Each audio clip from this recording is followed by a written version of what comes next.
আসসালামু আলাইকুম ভিউয়ার্স, আপনারা কেমন আছেন? রিমনা হোমস্টাইল ফুড ব্লগে আপনাদেরকে অনেক অনেক শুভেচ্ছা এবং স্বাগতম। কাছে এবং দূরে যারা আমার চ্যানেলটাকে মধ্যে আছেন তারা সাবস্ক্রাইব করে দেখবেন। আজকে আমি কোনো রান্না দিব না, আমার আগের রান্নাগুলো আপনাদের মাঝে তুলে ধরেছি, কারণ আমি 350 মতো রান্না আপনাদের মাঝে শেয়ার করেছি। অনেকে হয়তো দেখেছেন, অনেকে দেখেননি। যারা আমার চ্যানেলে নতুন তারা অবশ্যই আমার রান্নাগুলো একটু দেখে আসবেন, ঘুরে আসবেন, ভালো লাগবে। অনেক রান্না দেখিয়েছি, টক ঝাল মিষ্টি, এমনকি সব রকমই রান্না আমার চ্যানেলে গেলে পাবেন আপনারা। অনেক রকম রান্না দেখলে মনে হবে যে দেখতে ভালো লাগবে, লোভনীয় লাগবে, এরকম রান্নাও দিয়েছি। অনেক শর্টকাট আইটেমও দিয়েছি।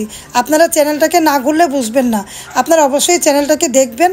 তাই আমি আজকে রান্না না দিয়ে আমার এই বছরে কিছু রান্না আপনাদের মাঝে শেয়ার করলাম। সব রান্না তো দেখাতে পারবো না, দেখলে আপনারাই বিরক্ত হবেন।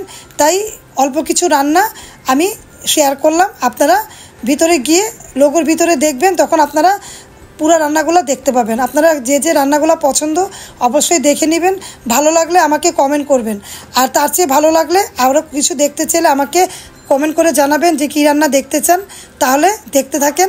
আজকে শুধু রান্নাগুলো দেখিয়েছি, আমি কোনো রান্না নতুন রান্না দেইনি, পুরানো রান্না দিয়েই আমি ব্লগটা তৈরি করেছি।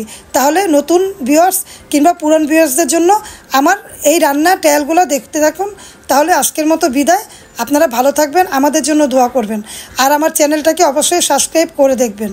তাহলে দেখতে থাকুন আমি কী কী রান্না দিয়েছি। আল্লাহ হাফেজ, আসসালামু আলাইকুম।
Yeah.